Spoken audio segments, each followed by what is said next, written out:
It's kind of rare nowadays that a hidden gem in anime stays that way for very long, and that's mainly because hidden gems are much harder to define today than they were in years past. Odd Taxi quickly skyrocketed in popularity after just a few weeks, making many Anime of the Year lists, and even Link Click couldn't remain a quiet success for very long. Anime viewership in the West has exploded in the last few years, finally and decisively becoming mainstream. With so many people watching now compared to just a few years back, most anything good and with broad enough appeal struggles to remain a secret. Turn the calendar back far enough and we reach 2011. One of anime's best years so far, and a time when a lot less people were watching. A time when hidden gems could continue to be hidden, and the time when the anime this video is about started airing. That anime is Hyogemono. When I'm deciding whether or not one of my videos becomes a why you should watch or an anime in retrospect, the deciding factor is usually always the same: how popular the anime is. It seems pretty simple to me. If I feel that a large enough portion of people have actually seen the anime, then it's anime in retrospect. If I know that the title is underwatched, then it's a why you should watch. And well, why should you watch Hyogemono? What is this anime even about? You may have seen it compared to greats like Legend of the Galactic Heroes, which might look pretentious, but I can assure you that it isn't like that at all. It's historical, which I know isn't the most popular genre. It's also a comedy about the trappings of being too materialistic and arrogant. But most prominently, Hyogemono is about Japanese tea ceremony. I know, it's a hard sell. It should be clear already that this anime is not for everyone. There are a lot of people who will think it's boring beyond belief, and it might require some patience before you're sold. While the tea ceremony stuff is a leading feature of this anime, it's about so much more if you end up getting hooked. If you can plant your feet into Hyogemono's historical setting and exuberant tone, you'll find yourself deep in Japan's Warring States period, you'll find yourself in the world of Zen aestheticism, and you might even find yourself laughing or crying. The anime follows Sasuke Furuta, based on a real person and later known as Oribe Furuta, who constantly struggles with choosing between his duty as a warrior and his ridiculous, almost cartoonish materialism. Hyogemono translates to jocular fellow, which nominally characterizes Sasuke to a fault. Make no mistake, he's a goofy guy, yet some of the most standout moments in the story are born from his more serious disposition. The anime itself boasts this duality as well. It ranges from dead serious to jovial and lighthearted. And I'll tell you right now that this anime is self-aware about that tonal dichotomy in a careful and meaningful way, which pays off in one of the most jaw-dropping endings in my memory. Sasuke is a vassal of one of Japan's most significant historical figures, Oda Nobunaga, the man who unified the country. He works for Nobu as a field messenger, and in the first 15 minutes, we learn everything we need to know about him.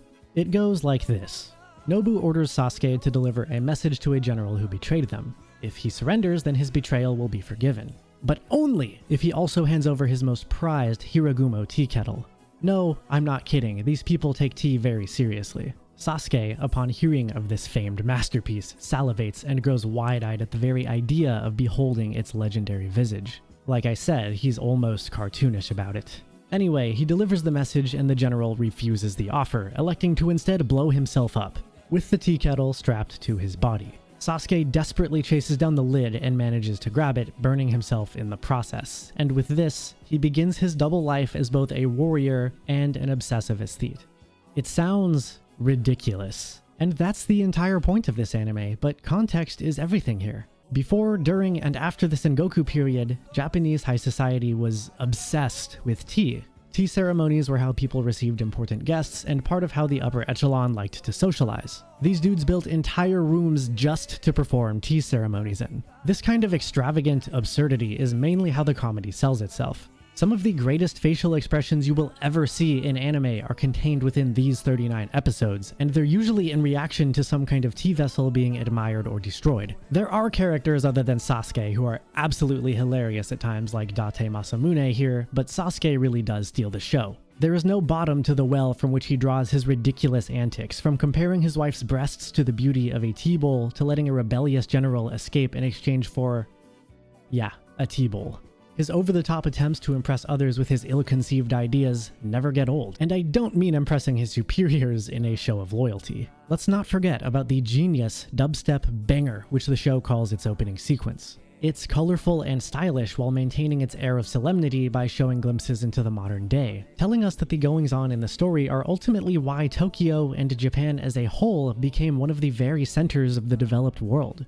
While the drama is, of course, historical, it does feel very real in the moment. Knowing the outcome of all the events hardly affects how tense they feel when you're actually sitting there and watching them unfold. The political intrigue is another main selling point, or at least one of the aspects that I found to be the most engaging. The bureaucratic landscape of the Warring States era is one rife with betrayals and loyalties, and it gets thoroughly brutal at times. On the surface, there's the war between warriors of different camps, those who want to unite Japan and those who don't care to participate. Underneath, however, is the war between warriors and aesthetes, the central conflict of the story. The aesthetes have a lot more sway over the ruling class than you might first believe going into this. Historical was a genre of anime I had admittedly neglected until watching Hyogemono. It led to me watching Kurozuka and a couple of other good titles that I probably never would have looked twice at otherwise. Heiki Monogatari from fall 2021 is just stunning, and I might not have given it the chance it unmistakably deserves if Hyogemono hadn't been there first to expand my horizons. Also, yeah, go watch Heiki Monogatari too if you like historical settings. Hyogemono does take a few creative liberties with the actual history, and I won't spoil what those are, but they solidify themselves as some of the story's most memorable moments. However, the real history is portrayed well for the most part. The truth is that the history isn't perfectly understood, as these events took place in the late 1500s, so any form of adaptation would have to be an embellishment anyway, and I doubt I'll ever see it done better than this.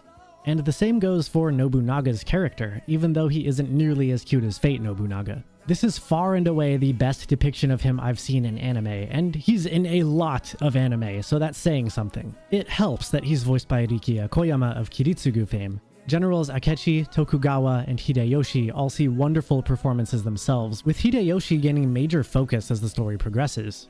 He starts out as a side character, but anyone who knows the history knows he won't stay that way for long. After the first 10 or so episodes, Hideyoshi becomes almost as much of a main character as Sasuke, as he lives in constant fear and struggles with the ghosts of his past.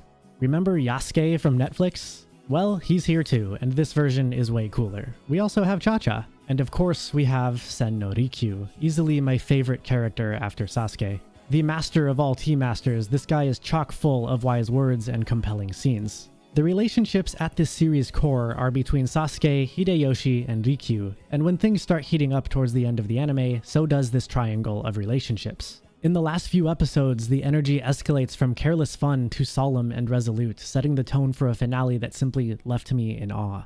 Something that I feel is important to note about Hyogemono is that it's the last goodbye of B-Train production, the final anime they ever produced. Known for being the anime studio behind most of .hack and birthing the girls with guns genre, this studio was an unsung veteran of the industry.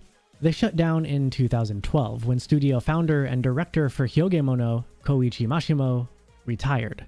Hyogemono rarely touts exhilarating animation or Sakuga-driven battle scenes, even though there are quite a few battle scenes. It's animated in a way that is just serviceable, and that's fine for what the show is. But I should note that there are moments that stand out as visually beautiful, representing the aestheticism so lovingly communicated by the story. With this substance over style focus, B-Train really couldn't have picked a more fitting send-off for their studio. You see, it was when Koichi Mashimo was recovering from a horrible skiing accident in the hospital that he decided to found B-Train.